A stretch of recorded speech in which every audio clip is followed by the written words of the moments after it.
Hello everyone, आज अपना topic रहेगा कोल्ड वॉर। कोल्ड वॉर की हम क्या पढ़ने वाले हैं? मीनिंग, फीचर्स, इम्पैक्ट क्या है इसका इंटरनेशनल रिलेशंस पर। ठीक है, ये टॉपिक इम्पॉर्टेंट रहेगा बीए बीएड दोनों के लिए। बीए 6 सेमेस्टर में ये टॉपिक है। इसके ये सबसे इम्पॉर्टेंट टॉपिक रहेगा आपके होल कोर्स में, और इससे क्वेश्चन ज़रूर आएगा आपके एग्जाम्स में। तो इसमें आपके एक तरह से नोट्स की तरह से ये टॉपिक मैंने इस पूरे वीडियो में समझाने की कोशिश करूंगी, और आपको समझ में आ जाएंगे, और ये आपके लिए काफ़ी हेल्पफुल भी रहेंगे नोट्स। ठीक है, चले शुरुआत करते हैं टॉपिक की, कोल्ड वॉर की। कोल्ड वॉर क्या है? ठीक है, कोल्ड वॉर क्या है? कोल्ड वॉर 1945 से 1991 के बीच में चला। कोल्ड वॉर किस किस कंट्री के बीच में चला? यूएस एंड यूएसएसआर के बीच में कोल्ड वॉर चला। ये एक डायरेक्ट वॉर नहीं था। डायरेक्ट वॉर मतलब ये डायरेक्ट मिलिट्री वॉर नहीं था। फिर कोल्ड वॉर क्या था? कोल्ड वॉर था विदाउट वेपन्स वॉर, मतलब इसमें दोनों कंट्रीज बिना वेपन के लड़ रही थी। ठीक है, ये कोई डायरेक्ट वॉर नहीं था। ठीक है, directly in full scale military war इसको हम नहीं कह सकते। ठीक है, इंस्टेड दे कम्पीटेड। फिर इसमें वॉर क्या था? ये दोनों ही पावर्स अपनी अपनी ताकत का, अपनी अपनी पावर्स का प्रोपेगेंडा कर रही थी। दोनों पावर्स के बीच में आर्म्स रेस चल रही थी, स्पेस रेस चल रही थी, मतलब स्पेस एंड कम्युनिकेशन टेक्नोलॉजी में कौन सी कंट्री कितनी आगे निकल रही है। इकोनॉमिक एड, अलग अलग कंट्रीज को कौन सी कंट्री कितनी ज़्यादा इकोनॉमिक एड दे रही है। प्रॉक्सी वॉर का मतलब है डायरेक्टली किसी कंट्री को सपोर्ट ना दे के इनडायरेक्टली सपोर्ट देना। ये प्रॉक्सी वॉर, वॉर में प्रॉक्सी सपोर्ट देना इनडायरेक्टली। डिप्लोमेटिक राइवलरी मतलब डिप्लोमेटिक, कूटनीतिक रूप से, डायरेक्टली नहीं इनडायरेक्टली इनके बीच में क्या थी? राइवलरी थी। तो कोल्ड वॉर क्या है? कोल्ड वॉर मतलब विदाउट वेपन वॉर। किस किस कंट्री के बीच में रही? यूएस एंड यूएसएसआर के बीच में रही। कब से कब तक रही? 1945 से 1991 तक रही। तो ये था कोल्ड वॉर की डेफिनेशन। कोल्ड वॉर क्या, बैकग्राउंड क्या था, मतलब कोल्ड वॉर क्यों शुरू हुआ, कब शुरू हुआ?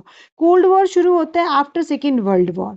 कोल्ड वॉर में जो दो कंट्रीज इन्वॉल्व थी वो थी यूएसए एंड यूएसएसआर। ठीक है, यूएसए की आइडियोलॉजी थी कैपिटलिज्म, और यूएसएसआर की आइडियोलॉजी थी कम्युनलिज्म। ठीक है, after world war second USA और यूएसएसआर में क्या शुरू हो गई? कोल्ड वॉर शुरू हो गई। ठीक है, और यूनाइटेड नेशन अपनी आइडियोलॉजी का प्रचार कर रहा था, यूएसएसआर अपनी आइडियोलॉजी का प्रचार कर रहा था। यूनाइटेड स्टेट्स की आइडियोलॉजी क्या थी? यूनाइटेड स्टेट्स की आइडियोलॉजी थी कैपिटलिज्म, और वो किस चीज़ को सपोर्ट कर रहा था? डेमोक्रेसी एंड फ्री मार्केट को। सोवियत यूनियन की आइडियोलॉजी क्या थी? कम्युनलिज्म थी। ठीक है, सोशलिस्ट गवर्नमेंट को सपोर्ट कर रहा था। Both the countries spread their ideologies worldwide. दोनों ही कंट्री अपनी आइडियोलॉजी को पूरे वर्ल्ड में क्या कर रही थी? स्प्रेड कर रही थी, जिससे से अधिक कंट्रीज इन आइडियोलॉजीज की क्या बने? फॉलोअर्स बने। और अधिक से अधिक लोग किसको फॉलो करें? इनके कैंप्स को, इनके ग्रुप्स को फॉलो करें, सो दैट ये क्या बन जाए? वर्ल्ड में सुपर पावर बनकर उभर कर आए। जैसे कि आपने क्लास 12th में पढ़ाई है कंटेम्प्रेरी वर्ल्ड पॉलिटिक्स में, आपकी जो फर्स्ट चैप्टर है उसी में बताया गया है कि डिसइंटीग्रेशन 1991 में होता है। कोल्ड वॉर जब खत्म होता है तो यूएसएसआर डिसइंटीग्रेट हो जाता है। बट 1917 में क्या होता है? लेनिन क्या लेके आते हैं? सोशलिस्ट रेवोल्यूशन लेके आते हैं, है ना? कहाँ पर लेके आते हैं? रशिया में लेके आते हैं, और वो क्या बन जाता है? यूएसएसआर। और इस तरह से क्या शुरू होता है? कुछ समय तक तो वहाँ पे सब कुछ ठीक चलता है, बट जैसे ही सेकेंड वर्ल्ड वॉर खत्म होता है तो यूएस एंड यूएसएसआर में क्या शुरू हो जाता है? Cold war. ठीक है, अब इसके मेन फीचर्स क्या थे कोल्ड वॉर के? कोल्ड वॉर के मेन फीचर्स डिस्कस कर लेते हैं। दोनों ही कंट्रीज के बीच में क्या चला? Ideological conflict. आइडियोलॉजिकल कन्फ्लिक्ट मतलब यूएसएसआर कैपिटलिज्म को प्रमोट कर रहा था, सॉरी यूएसए कैपिटलिज्म को प्रमोट कर रहा था, यूएसएसआर कम्युनलिज्म को प्रमोट कर रहा था। ठीक है, democracy, democracy versus one party rule था। Democracy versus one party rule. Democracy कहाँ थी? यूएसए में थी। वन पार्टी रूल कहाँ था? वन पार्टी रूल था कहाँ पर? यूएसएसआर में। ठीक है, आर्म्स रेस चल रही थी। Both countries developed nuclear weapon. दोनों ही कंट्री ने क्या कर लिए थे? आर्म्स रेस चल रही थी। आर्म्स रेस में क्या होगा? न्यूक्लियर वेपन डेवलप होंगे, बड़ी बड़ी मिसाइल्स डेवलप होगी। अगर मान लीजिए यूएसए 500 मिसाइल्स बना चुका था तो यूएसएसआर अब उससे आगे निकलेगा रेस में, तो इसे क्या कहेंगे? Arms race. वो 500 से ज़्यादा बनाएगा। ठीक है, ये एक एग्जाम्पल दिया है सो दैट आपको समझ में आए। आर्म्स रेस चल रही थी, किसके बीच में चल रही थी? यूएसए एंड यूएसएसआर के बीच में। तो ये भी एक फीचर है, किस चीज का फीचर है? कोल्ड वॉर का फीचर है। ठीक है, नेक्स्ट क्या हो जाएगा? नेक्स्ट, दोनों ही कंट्री के बीच में क्या चल रही थी? मिलिट्री अलायंसेस बना रहे थे। सबसे पहले यूएस ने इसकी शुरुआत की। यूएस ने क्या बनाया? यूएस ने नेटो बनाया। नेटो 1949 में बना, लेड बाय यूनाइटेड स्टेट्स। ठीक है, किसने बनाया? यूएस ने बनाया। ठीक, वेस्टर्न कंट्रीज ने इसको ज्वाइन किया। पहले 12 कंट्रीज ज्वाइन हुई, बट अगर आज की डेट में हम देखें तो 25 प्लस कंट्रीज इसमें आज ज्वाइन हो चुकी हैं। वॉर्सा पैक्ट कब बना? किसने बनाया? यूएसएसआर ने बनाया, क्योंकि जैसे कि इनके बीच में रेस चल रही थी। अगर यूएसए जो काम कर रहा था वही सेम काम किसने करना है? यूएसएसआर ने करना था। ठीक है, इसी को कोल्ड वॉर कहा जाता है। ठीक है, पहले यूएसए ने नेटो बनाया, उसी को देखते हुए आगे चल के यूएसएसआर ने मिलिट्री अलायंस अपनी खुद की क्रिएट की। और वो मिलिट्री अलायंस कौन सी थी? वो थी वॉर्सा पैक्ट। ठीक है, वॉर्सा पैक्ट बनाई यूएसएसआर ने। ईस्टर्न यूरोपियन कंट्रीज ने इसको ज्वाइन किया। नेक्स्ट है प्रॉक्सी वॉर। इन दोनों ही कंट्रीज के बीच में क्या चल रही थी? Proxy war. डायरेक्ट तो ये वॉर में इंडल्ज नहीं हो रहे थे किसी भी कंट्री के साथ, बट उनको इनडायरेक्टली सपोर्ट कर रहे थे उनके कन्फ्लिक्ट्स को दूसरी कंट्री के साथ सुलझाने में। ठीक है, तो इनडायरेक्टली ये उन कंट्रीज के साथ इन्वॉल्व हो जाते थे। और कुछ कंट्रीज के एग्जाम्पल लिखे हुए हैं, जैसे Korean war, Vietnam war, Soviet Afghanistan war. ठीक है, तो इन कंट्रीज के बीच में क्या चल रही थी? इन कंट्रीज के बीच में वॉर चल रही थी, और यूएसए एंड यूएसएसआर इनके साथ इनडायरेक्टली क्या थी? इन्वॉल्व थी। ठीक है, move to the next slide. Major events कौन कौन से होते हैं ड्यूरिंग कोल्ड वॉर? 1945 से 1991 में चली। ठीक है, अब मेजर इवेंट्स का क्या मतलब है? अभी जो हमने एग्जाम्पल पढ़े, जैसे वियतनाम वॉर हो गया, ये कहाँ कहाँ पर यूएसए एंड यूएसएसआर इंडल्ज हुई अलग अलग वॉर्स में। ठीक है, तो बर्लिन में, Korean war, Cuban missile crisis, Vietnam war, और fall of Berlin wall also. ठीक है, तो पहले बर्लिन ब्लॉकेड पढ़ लेते हैं। 1948-49 में सबसे पहले क्या बनती है? बर्लिन वॉल बनती है। सॉरी, बर्लिन ब्लॉकेड होता है। बर्लिन ब्लॉकेड का मतलब है यूएसएसआर ने जो वेस्ट बर्लिन था उस एरिया को ब्लॉक कर दिया। अब यूएसए को वहां आने की परमिशन नहीं दी गई। ठीक है, तो यूएसए ने क्या रिस्पॉन्ड किया इसके अपोज में? उसने एयर स्ट्राइक किया, एयरलिफ्ट किया। ठीक है, बर्लिन एयरलिफ्ट किया गया। ठीक है, अब नेक्स्ट क्या है? कोरियन वॉर 1950 में होता है, 53 तक चलता है। इसमें देखो, कोरिया को एक तरफ से यूएसएसआर सपोर्ट करेगा और दूसरी तरफ से कौन सपोर्ट करेगा? यूएसए सपोर्ट करेगा। North Korea supported by USSR and China, and south Korea was supported by USA. ठीक है, तो इस तरह से ये लोग डायरेक्ट वॉर में इन्वॉल्व नहीं थे, इनडायरेक्टली ये लोग वॉर में इन्वॉल्व थे। और इनडायरेक्टली वॉर में इन्वॉल्व होने के कारण ही इसे क्या कहा गया? प्रॉक्सी वॉर कहा गया। ठीक है, नेक्स्ट इवेंट क्या है? क्यूबन मिसाइल क्राइसिस है। क्यूबन मिसाइल क्राइसिस कब हुआ? 1962 में होता है। अब Cuban missile crisis major event था जिसके कारण थर्ड वर्ल्ड वॉर हो सकती थी, बट ये नहीं हुई क्योंकि दोनों कंट्रीज ने नेगोशिएट किया ऑन दिस इशू। ठीक है, अब क्यूबन मिसाइल क्राइसिस था क्या? यूएसएसआर ने, क्यूबा एक कंट्री है, क्यूबा में एक मिसाइल प्लांट की, और उसने वहां से उस मिसाइल को कहाँ लॉन्च करना था? यूएसए में लॉन्च करना था। अगर ये मिसाइल लॉन्च हो जाती तो थर्ड वर्ल्ड वॉर हो जाता, बट इट कुडंट लॉन्च। और इन दोनों कंट्रीज के बीच में नेगोशिएशंस हुआ, और उन्होंने, यूएसएसआर ने अपनी मिसाइल को वहां से क्या किया? वापस लिया। ठीक है, तो क्यूबन मिसाइल क्राइसिस को हम पीक पॉइंट बोलेंगे। जब भी पीक पॉइंट का क्वेश्चन आए, फिलअप में आ जाता है या एमसीक्यू में आ जाता है, peak point of cold war, तो इसमें क्या होगा? क्यूबन मिसाइल क्राइसिस कब होता है? ये 1962 में होता है। Most dangerous cold war confrontation था। USSR deployed missile in Cuba. Cuba is a place nearby USA. ठीक है, तो यूएसएसआर ने वहां पे क्या किया? क्यूबा में मिसाइल लगाया। The world came close to nuclear war. World पूरा न्यूक्लियर वॉर के एकदम क्लोज आ चुका था। नेक्स्ट क्या है? Vietnam war. ठीक है, सेम सिचुएशन रहेगी। वियतनाम वॉर में भी ये दोनों कंट्रीज इनडायरेक्टली इन्वॉल्व थी। ठीक है। नेक्स्ट आ जाएगा अपना फॉल ऑफ बर्लिन वॉल 1989। देखो बर्लिन वॉल कब बनती है, 1961 में इसका कंस्ट्रक्शन होता है। बर्लिन वॉल सिंबल था कोल्ड वॉर का, इसका डेमोलिशन होता है 1989 में। अब जब बर्लिन वॉल सबसे पहले बनी थी तो ईस्ट बर्लिन पर यूएसएसआर ने कंट्रोल कर लिया, वेस्ट बर्लिन पर यूएसए ने कंट्रोल कर लिया, और बर्लिन वॉल ने पूरी जर्मनी को दो हिस्सों में डिवाइड कर दिया। ठीक है, तो ये सिंबल किस चीज का बन गई भाई, कोल्ड वॉर में बनी है, और कोल्ड वॉर जिनके बीच में चल रहा है उनके कारण बनी है, तो ये सिंबल बन गई थी कोल्ड वॉर का। 1989 में जब ये डेमोलिश होती है, जब ये टूटती है, तो सभी को पता चल जाता है कि कोल्ड वॉर खत्म होने वाला है। ठीक है, तो symbolize the decline of communist control in eastern Europe. Clear है चीजें, इसीलिए 1989 में बर्लिन वॉल का क्या हो जाता है, डेमोलिशन हो जाता है और इंटीग्रेशन ऑफ जर्मनी होता है। ठीक है, dissolution of Soviet union, dissolution, अब बर्लिन वॉल क्या हो जाती है, डेमोलिश हो जाती है, इसी के साथ क्या हो जाता है, सोवियत यूनियन भी डिसइंटीग्रेट हो जाता है। कब होता है सोवियत यूनियन डिसइंटीग्रेट, 1991 में। क्लियर है चीजें। अब इम्पैक्ट डिस्कस कर लेते हैं। कोल्ड वॉर का जो इम्पैक्ट रहा, जितने समय तक कोल्ड वॉर चला, इन दोनों सुपर पावर्स के बीच में कोल्ड वॉर चला, तो पूरे वर्ल्ड पर, अलग अलग कंट्रीज पर इसका इंडिविजुअली इम्पैक्ट तो आएगा ही। ठीक है, तो अब अपने वो डिस्कस कर लेते हैं। तो सबसे पहले क्या होता है, एमरजेंस ऑफ बाइपोलर वर्ल्ड, मतलब पूरा वर्ल्ड क्या हो जाता है, दो हिस्सों में डिवाइड हो जाता है, बाइपोलर बन जाता है। ठीक है, ईस्टर्न एक तरफ हो जाते हैं ईस्टर्न ब्लॉक और दूसरी तरफ वेस्टर्न ब्लॉक। ठीक, वेस्टर्न ब्लॉक को कौन लीड कर रहा था, यूएस लीड कर रहा था। ईस्टर्न ब्लॉक को यूएसएसआर लीड कर रहा था। वेस्टर्न ब्लॉक की आइडियोलॉजी कैपिटलिज्म थी और ईस्टर्न ब्लॉक की आइडियोलॉजी कम्युनलिज्म थी। ठीक है, वेस्टर्न ब्लॉक ने अपना इन्फ्लुएंस बढ़ाने के लिए मिलिट्री अलायंस बनाया जिसको नेटो कहा गया। ठीक है, और इसने क्या बनाया, यूएसएसआर ने अपना कम्युनलिज्म का इम्पैक्ट बढ़ाने के लिए वार्सा पैक्ट का बनाया। ठीक है, आप लोग पिन करेंगे, आप लोग ये बताएंगे कमेंट सेक्शन में कि नेटो कब बना था और वार्सा पैक्ट कब बना था। अभी हमने कुछ समय पहले ही डिस्कस किया, इसी स्लाइड में ही अभी डिस्कस किया है। आप लोग कमेंट सेक्शन में जरूर बताएंगे। ठीक है, इसके साथ ही ये भी कमेंट करेंगे कि फर्स्ट वर्ल्ड वॉर और सेकेंड वर्ल्ड वॉर का ईयर क्या है।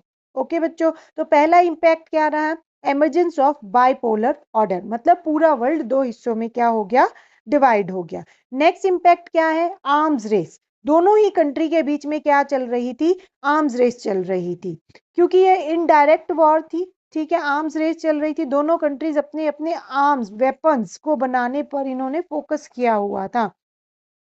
आर्म्स रेस पर दोनों ही कंट्री के खर्चे क्या हो गए थे, एकदम से बढ़ गए थे। न्यूक्लियर वेपन्स बहुत अधिक डेवलप होने लगे थे। Fear of global nuclear destruction, fear of global nuclear destruction, मतलब इन न्यूक्लियर से होने वाला जो खतरा था उससे सभी को क्या फील हो रहा था, फियर, डर फील हो रहा था, एक डर का माहौल क्रिएट हो गया था। तो किस चीज की जरूरत थी, बैलेंस ऑफ पावर को क्रिएट करने की जरूरत थी। ठीक है, कौन कौन सी कंट्री के बीच में आर्म्स रेस चल रही थी, यस, यूएसए एंड यूएसएसआर के बीच में आर्म्स रेस चल रही थी। ठीक है, और क्या इंपैक्ट रहा, नेम क्रिएट हुआ। नेम कब बना, नेम बना 1955 में। जैसा कि अभी हमने डिस्कस किया कि मिलिट्री अलायंसेस बनी, यूएसए ने अपनी नेटो बनाया, यूएसएसआर ने किसको बनाया, यूएसएसआर ने वार्सा पैक्ट को बनाया। ठीक है, और अलग अलग कंट्रीज इन दोनों ब्लॉक्स को ज्वाइन कर रही थी। जो थर्ड वर्ल्ड कंट्रीज थी वो दोनों ही ब्लॉक्स को नहीं ज्वाइन करना चाहती थी। क्यों नहीं ज्वाइन करना चाहती थी, क्योंकि अभी वो न्यूली इंडिपेंडेंट थी, वो फिर से एक्सप्लॉयटेशन का शिकार नहीं होना चाहती थी। इसीलिए थर्ड वर्ल्ड कंट्रीज ने मिलकर क्या बनाया, नेम, नन अलाइन मूवमेंट, और इसके फाउंडर थे पंडित नेहरू। ठीक है, आपके सेमेस्टर में इस पर एक अलग से टॉपिक और है, तो मैं इस पर अलग से वीडियो बना दूंगी, बट ये एक इम्पैक्ट भी है किसका, कोल्ड वॉर का। ठीक है, तो rise of non aligned movement lead by Nehru, Tito and Nasser. ठीक है, 5 लीडर्स ने मिलके क्या बनाया था, नेम को बनाया था, and Nehru was the founder of the non align movement. ठीक है, rise of non align movement, बहुत सारी जो न्यूली इंडिपेंडेंट कंट्रीज थी उन्होंने रिफ्यूज कर दिया, वो दोनों ब्लॉक्स को नहीं ज्वाइन करेंगे। ठीक है, नेम के मेजर लीडर्स है Jawaharlal Nehru, Joseph Broz Tito, Gamal Abdel Nasser. ठीक है। Emergence of an independent voice. अब जो न्यूली इंडिपेंडेंट कंट्रीज थी वो क्या चाहती थी, वो दोनों ब्लॉक्स को ज्वाइन नहीं करना चाहती थी। ठीक है। उन्होंने अपनी जो पावर्स हैं, अपने आप को एक्सप्लॉयटेशन से बचाए रखने के लिए किसको ज्वाइन करना बेहतर समझा, नेम को ज्वाइन करना बेहतर समझा। इसीलिए उन्होंने इन दोनों ब्लॉक से दूरी बनाई। ठीक। ये नेक्स्ट इम्पैक्ट था। चलते हैं नेक्स्ट स्लाइड पर। अपना नेक्स्ट क्या है इम्पैक्ट, इसमें क्या बताया गया, प्रॉक्सी वॉर बढ़ गई थी, यूनाइटेड नेशंस बना। ठीक है। यूनाइटेड नेशन कौन से ईयर में बना, 1945 में बना, यूएन 1945 में बना। डीकॉलोनाइजेशन, इकोनॉमिक एड, टेक्नोलॉजी ग्रोथ, ठीक है, ये सारी चीजें इस एरा में हो रही थी। Regional conflict became international issues. Regional conflict मतलब अलग अलग एरिया में अलग अलग कंट्री, जो छोटी बड़ी कंट्रीज थी, एक दूसरे के साथ इन्वॉल्व हो रही थी किसी न किसी तरह की वॉर में। अलग अलग तरह के चीज़ों को लेकर छोटे छोटे क्या हो रहे थे, उनके बीच में कन्फ्लिक्ट्स हो रहे थे। एग्जाम्पल है कोरिया, वियतनाम, अफगानिस्तान, अंगोला। ठीक है। इसका रिजल्ट्स क्या हुआ, आपको पता है, जब कन्फ्लिक्ट होता है, रीजनल कन्फ्लिक्ट, तो इससे सफर किसको होगा, कॉमन पीपल को होगा। तो millions of people suffer due to conflict indirectly influenced by super power rivalry. ठीक है। इनडायरेक्टली क्या हो रहा था, जो यहाँ पे कन्फ्लिक्ट हो रहे थे ना, इसका मतलब डायरेक्ट सोर्स सुपर पावर ना होके इनडायरेक्ट सोर्स वही थी, जिस इसी के कारण इन एरियाज में क्या हो रहे थे, रीजनल कन्फ्लिक्ट्स बढ़ गए थे, क्योंकि सुपर पावर की राइवलरी थी।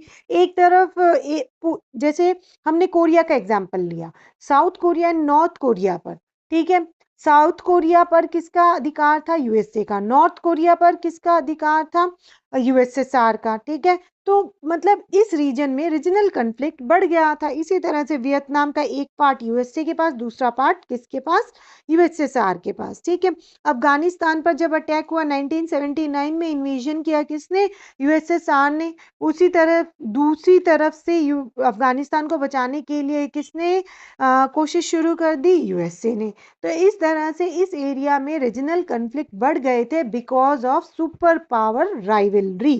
क्लियर है चीजें। तो ये मतलब इंटरनेशनल रिलेशन पर इम्पैक्ट है किस चीज का, कोल्ड वॉर का।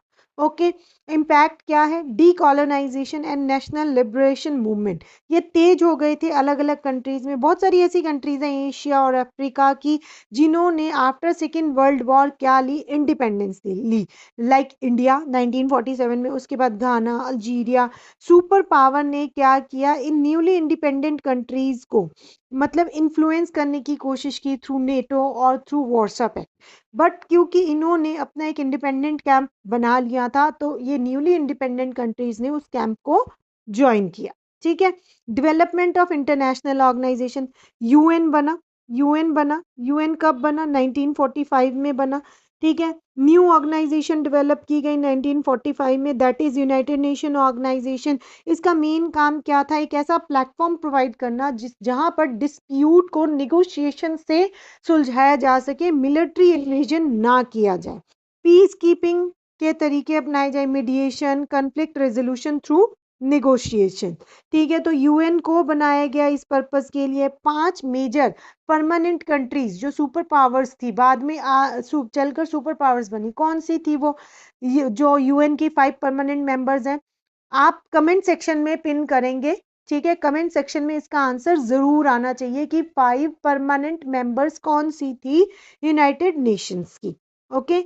नेक्स्ट स्लाइड में क्या है, end of cold war. Cold war का एंड कब होता है, 1991 में होता है।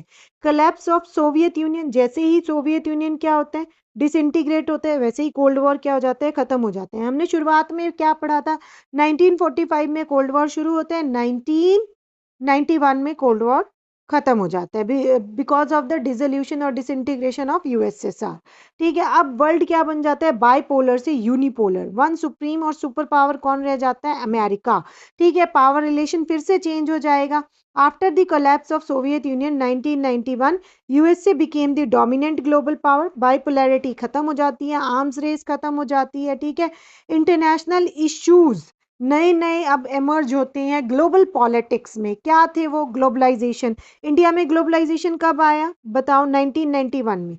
अच्छा, आप कमेंट सेक्शन में लिखेंगे इस समय भारत के प्रधानमंत्री कौन थे, फाइनेंस मिनिस्टर कौन थे। बहुत ही इंटरेस्टिंग क्वेश्चन है आपका ये। 1991 में भारत के प्रधानमंत्री कौन थे और इस समय भारत के फाइनेंस मिनिस्टर कौन थे? ये दोनों ही आंसर आप कमेंट सेक्शन में पिन करेंगे। क्लाइमेट चेंज का इश्यू आया, इकोनॉमिक इंटरडिपेंडेंस बढ़ गई थी, ठीक है, आफ्टर डिसइंटीग्रेशन ऑफ यूएसएसआर। तो ये नए इश्यूज थे, ग्लोबल इश्यूज थे, न्यू इंटरनेशनल इश्यूज थे, जो नए नए इश्यूज इमर्ज हो रहे थे कहाँ पर? वर्ल्ड पॉलिटिक्स में, ठीक है। तो इस तरह से क्या होता है, कोल्ड वॉर का एंड होता है। आई होप आपको ये स्लाइड और वीडियो समझ में आई होगी। कंक्लूजन पढ़ लेते हैं। Cold war reshaped global politics, diplomacy, security and international relation. Cold war ने क्या किया? पूरी ग्लोबल पॉलिटिक्स को रीशेप किया, डिप्लोमेसी को रीशेप किया। डिप्लोमेसी क्या है, अलग अलग नेशंस को समझ में आई। Cold war was one of the most significant period in modern international relation. It transformed world politics by creating bipolar international system. पहले वर्ल्ड क्या था? बाइपोलर। बाइपोलर का मतलब होता है दो सुपर पावर्स थी, USA and USSR. When USSR was disintegrated in 1991, world became unipolar. Then one supreme power was there, one superpower was there, and वो थी यूएसए, ठीक है। तो ये अपना क्या रहेगा? ये अपना कंक्लूजन रहेगा। आई होप आपको कोल्ड वॉर की ये वीडियो समझ में आई होगी। अगर आपको ये वाला पूरा टॉपिक समझ में आया है तो आप मेरे चैनल को लाइक, शेयर एंड सब्सक्राइब ज़रूर करें और अच्छे अच्छे कमेंट्स ज़रूर करें। आपको नेक्स्ट वीडियो किस टॉपिक पर चाहिए आप कमेंट सेक्शन में ज़रूर लिखें, सो दैट मैं उसी टॉपिक पर आपके लिए वीडियो बना सकूं। Have a nice day. Thank you for watching my video. Bye bye and take care.